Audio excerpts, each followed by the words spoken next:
জাহান্নামের আগুন থেকে বাঁচাও।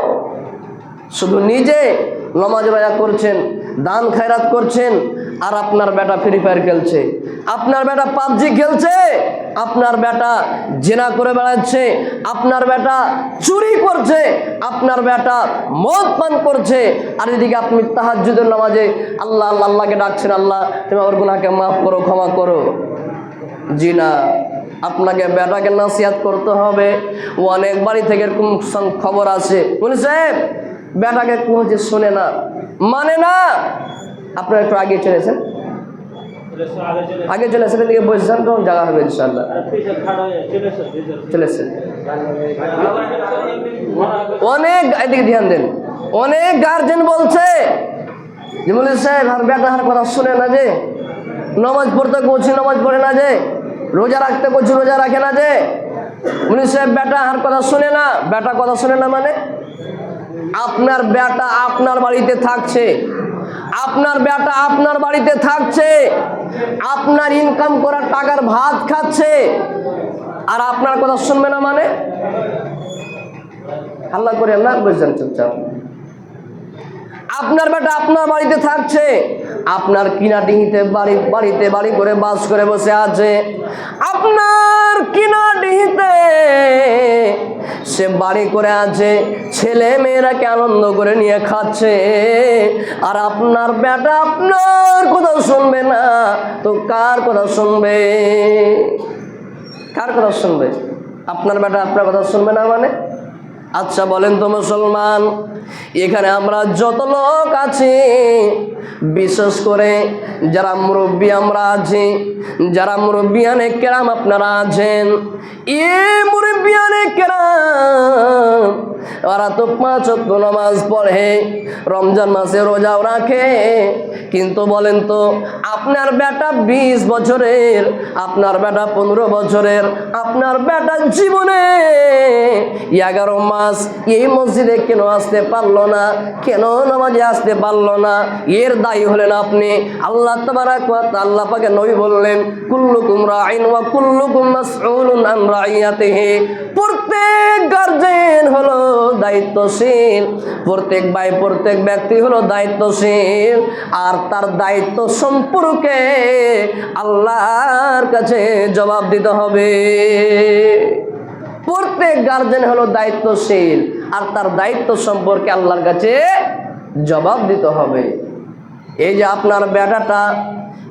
আপনার বেটাটা নামাজ পড়ে না, আপনি বলছেন না, আদেশও করেন না, বেটারে চল চল নামাজ পড়তে চল বেটা, আপনি যে বলেন না যেদিন কিয়ামত কায়েম হবে, হাসরের ময়দান হবে, ওই আপনার বেটাকে আল্লাহ তাবারাক ওয়া তাআলা যখন জাহান্নামের ঘোষণা দিয়ে দিবেন, জাহান্নামে যখন যেতে লাগবে, ওই আপনার বেটা দাঁড়িয়ে বলবে, আল্লাহ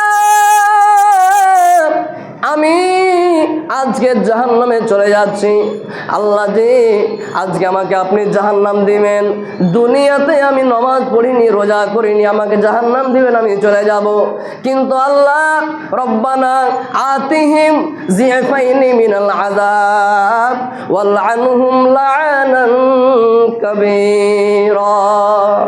ওই বেটা আপনার কি বলবে জানেন? কিয়ামতের দিনে বলবে, আল্লাহ আমাকে আপনি জাহান্নাম দিবেন, আমি মেনে নিলাম, কিন্তু এই যে আমার বাপ, যার কারণে আমি নামাজ পড়তে পারিনি, আল্লাহ আমাকে বিবেক দিয়েছিলেন, বুদ্ধি দিয়েছিলেন, এ সত্ত্বেও যায়নি, কিন্তু আমার মা বাপ যদি আমার উপর একটু শক্তি করতো, কঠোরতা অবলম্বন করতো, তাহলে আল্লাহ দুনিয়াতে আমরা নামাজ পড়তাম, রোজা রাখতাম, অতএব আল্লাহ আমাকে যে শাস্তি দিবা, ইয়ার ডবল শাস্তি আমার মা বাবাকে দাও। কোরআন মাজিদের আয়াত। কোথায় আছেন আপনি? বেটা নামাজ পড়ে না, রোজা রাখে না, নামাজ না পড়লে পারে মারার আদেশ আছে। আজ গার্জেনেরা কিসের জন্য মারে? বেটা কোটার ছেলে করে নিয়ে গেত, ঘাস কাটতে যা, গরু চড়াইতে যা। এই গরু চড়াইতে না গেলে, ঘাস কাটতে না গেলে আপনি খানা বন্ধ করে দেন। এই গরুকে যদি ঘাস কেটে না লিয়েছে খিলাইস, তো খানা খেতে দেবো না। খানা বন্ধ করে দিতে পারছেন এই গরুর জন্যে, এই ঘাস নিয়ে আসার জন্যে। আর যে আপনার ছেলেটা নামাজ পড়ে না, তার জন্য আপনি খানা বন্ধ করতে পারেন না, পারছেন? আল্লাহুস সামাদ। কোথায় আমরা আছি? কিয়ামতের দিন আপনার বেটা, আপনার সন্তান বলবে, আল্লাহ, এই যে আমার মা বাপ, যার কারণে আমি নামাজ পড়তে পারিনি, এটা ডবল শাস্তি দাও। আমাকে যে শাস্তি দিও আমি মেনে নিলাম আমার শাস্তি, কিন্তু একটা ডবল শাস্তি দাও। যাই হোক, আমি জাহান্নাম সম্পর্কে বলছিলাম। আল্লাহ তাবারাক ওয়া তাআলা বললেন, ওয়া আহলিকুম নার, তোমরা নিজের সন্তানকে জাহান্নাম থেকে বাঁচাও, নিজের পরিবারকে বাঁচাও, নিজের স্ত্রীকে বাঁচাও, নিজের ছেলে মেয়েরাকে বাঁচাও, নিজের ভাই বোনকে তোমরা জাহান্নাম থেকে বাঁচিয়ে নাও। এরে মুসলমান, ও দুনিয়ার মানুষ, যে জাহান্নামের লোকড়ি, যে জাহান্নামকে কি দিয়ে জ্বালা হবে মুসলমান? যে জাহান্নামকে কোনো লোকড়ি দিয়ে জ্বালা হবে না, যে জাহান্নামকে কোনো কয়লা দিয়ে জ্বালা হবে না, যে জাহান্নামকে ভুট্টি দিয়ে জ্বালা হবে না, যে জাহান্নামকে পুয়াল দিয়ে জ্বালা হবে না, সে জাহান্নামকে কি দিয়ে জ্বালা হবে? ওয়াকুদুহান নাস ওয়াল হিজারা, ওই জাহান্নামকে আল্লাহ তাবারাক ওয়া তাআলা মানুষ এবং পাথর দিয়ে জাহান্নামকে জ্বালাইবে। সুবহানাল্লাহ। ওই জাহান্নামের লোকটি কি হবে? জি, মানুষ এবং পাথর। এবার আপনি একটা প্রশ্ন করতে পারেন, মাওলানা, আমরা হইলাম মানুষ, আমরা গুনাহ করেছি, পাপ করেছি, ভুল করেছি, যার কারণে আল্লাহ তাবারাক ওয়া তাআলা আমাকে জাহান্নাম দিবেন। আমি মেনে নিলাম, আমি জাহান্নামে চলে যাব। কিন্তু আল্লাহ তাবারাক ওয়া তাআলা এই পাথরকে কেন জাহান্নামে দিবে? পাথর কি এমন ভুল করেছে? প্রশ্ন জাগে না মনে?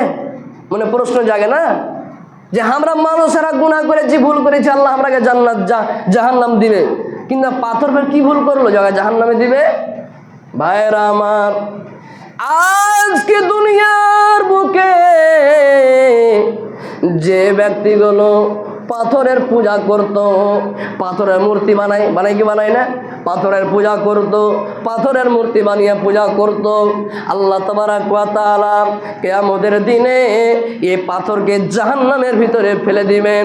এবং যে সমস্ত ব্যক্তিরা এই পাথরকে পূজা করেছিল, আল্লাহ এলান করে দিবেন, কোথায় আছে সে পাথর পূজকেরা যারা দুনিয়ার বুকে আমাকে ছাড়া পাথরের পূজা পাঠ করত? কোথায় আছে সে ব্যক্তিরা? দেখো দেখো, তোমার মালিক, তোমার মাবুদকে আমি জাহান্নামে ফেলে দিয়েছি। অতএব যাও যাও যাও, তোমরাও জাহান্নামে চলে যাও। দুনিয়াতে যার তোমরা ইবাদত করেছিলে, আজকে আমি আল্লাহ ওকে জাহান্নাম দিয়ে দিয়েছি। অতএব তোমরাও তার সাথে সাথে সাথে সাথে জাহান্নামের ভিতরে চলে যাও। সুবহানাল্লাহ। ভাইরা আমার, বাপজিরা, এবার একটু আগে চলেন। জাহান্নামটা কত খাল হবে? জাহান্নামের খালটা, গর্তটা, জাহান্নামটা কত